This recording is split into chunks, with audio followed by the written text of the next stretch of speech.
Well, one aspect of this global response the Chinese President Xi Jinping proposed at the G20 is a global QR code system. Now, this is a way to help open up travel amid the pandemic. This involves a mechanism that would allow global recognition of a person's travel and health records, including COVID-19 test results. Well, QR codes are already in widespread use in China, and since February, they've been used to provide a person's health status or their travel records. QR codes, you've probably been used to using already. They're like barcodes. They're made up of small pixels in the form of a square, and they hold information that can be scanned and read by smartphones. So in terms of COVID-19 prevention and control, getting a green pass when you scan a health code in China means that a person is healthy and can travel, while a yellow or red code means the individual has to be quarantined or cannot travel. Well, many companies have started implementing this system to encourage social distancing and to facilitate cashless payments, because using QR codes does not require any physical contact, and it lessens the risk of virus transmission. There is also no limit to the distance between the QR code and the person scanning it. Let's talk about this some more with Professor Chu Qiang. He joins us via Skype. He's an assistant director at the International Monetary Institute at Renmin University. Professor Chu, thanks so much for coming on our show. It's good to see you. Now, this idea of making the health code a global system, it's worked very well in China, but is it feasible across borders? And the other issue, can privacy concerns be addressed? Well, I think it's totally viable across the border, all over the globe.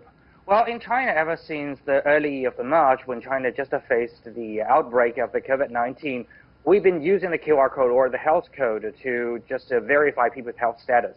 Well, we just met the similar problems like we're meeting right now globally, that across different provinces and cities in China have very different standards, different QR code or health code. So people cannot recognize each other's health status, so it makes it very difficult for people to travel around. But later, China unified the standard, and we just collect all the information, put in one unified database, and it's all based on the medical proof and based on the nucleic test. So it makes it very scientific, and people can recognize each other's stat code. And that makes China's economic rally to be very effective. Now you come to China, you can see people just wandering around on the shopping mall, and people just go back on their job very normally like before. And I think this experience can really be learned, in China and also across the world. And I think China can provide the technology to build that kind of a platform. And also, we now have a universally acknowledged nucleic test standard under the WHO. And I think we can unify our recognition and provide an express channel for people necessary to travel around the globe. After all, even though we have a pandemic, still we need trade, we need international relations, and also we need cultural exchanges. Professor Chu, Xi Jinping has repeated his calls at the G20 for more inclusive development. But how can G20 members do this, considering who they represent? We're talking about the most affluent countries in the world. And what role might China play in doing this? Well, I think G20 countries is representing like 80% of the world GDP and a large number of the world population. And after all, they have a lot of resources and technology. And I think during this very unusual period of time, G20 countries should show the leadership and the willingness to help the whole world to go across this hardship. China, as one of the important members of the G20, are willing to do that, and it has already made the commitment.